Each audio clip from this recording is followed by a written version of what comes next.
دوسری چیز کہ در حقیقت تزکیہ نفس کا ذریعہ یہ قرآن ہے.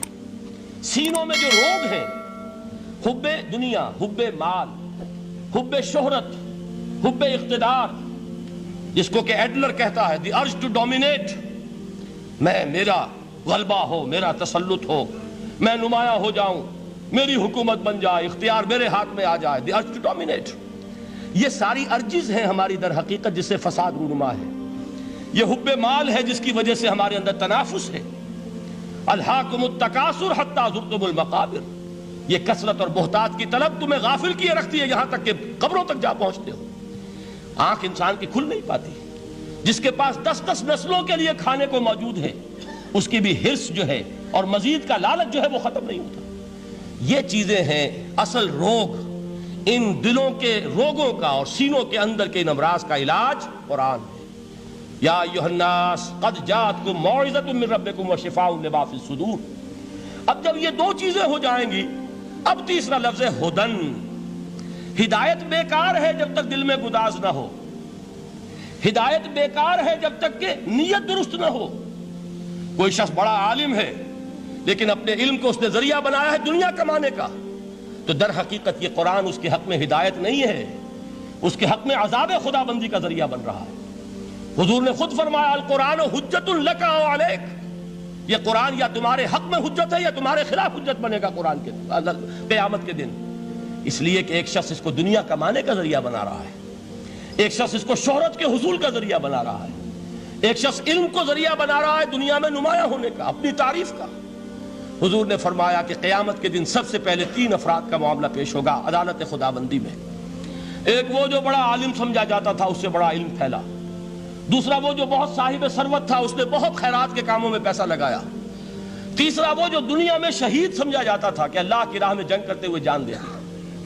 اللہ ان تینوں سے جو اس کو نعمتیں دی تھی ان کا ذکر کر کے پوچھے گا کہ میں نے تمہیں یہ دیا، تمہیں یہ دیا، تمہیں یہ دیا، تم کیا کر کے لائے؟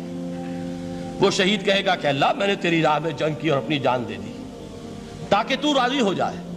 اللہ فرمائے گا کذبتا، تو نے جھوٹ بولا. انک قد قاتلت لان یقال جریء، تو نے تو یہ جنگ اس لیے کی تھی کہ کہا جائے کہ بڑا جری ہے، بڑا بہادر ہے. یہ لوگوں سے بہادری کے تمغے لینا تمہارا مقصود تھا. وقد قیل، وہ کہا جا چکا ہے، اب یہاں تمہارے لیے کچھ نہیں. اور فرشتوں کو حکم ہوگا اور وہ اوندے منہ اس کو گھسیٹتے ہوئے جہنم میں جھونک دیں. دنیا میں شہید سمجھا جا رہا ہے، آخرت میں جہنمی ہے. یہی حال اس عالم کا ہوگا، یہی حال اس دولت مند کا ہوگا. تم نے یہ علم پھیلایا تھا کہ تمہارے علم کا چرچا ہو جائے، تمہاری شہرت ہو جائے، لوگ تمہاری دستبوسی کرنے لگیں، لوگ تم سے جھک کر ملیں.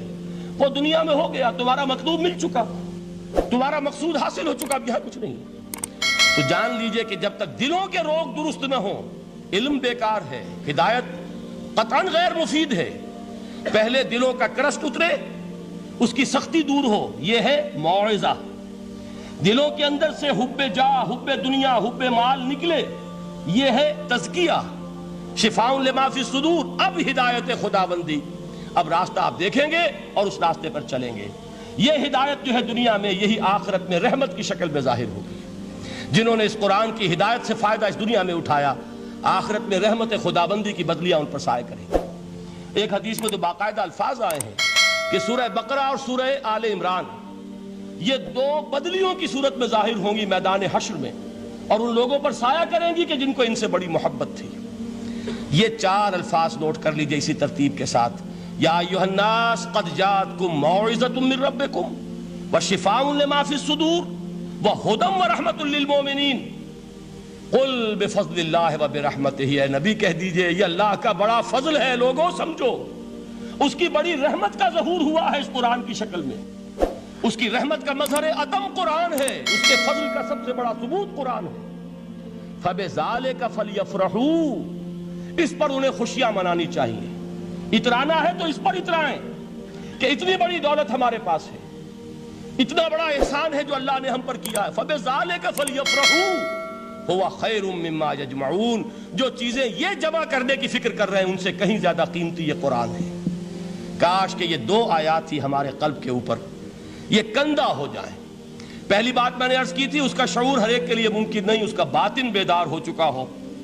لو انزلنا هذا القرآن على جبل لرأيته خاشعا متصدعا من خشیۃ اللہ، جن کی ارواح بیدار ہو چکی ہوں وہ قرآن کی اس تاثیر کو محسوس کریں گے۔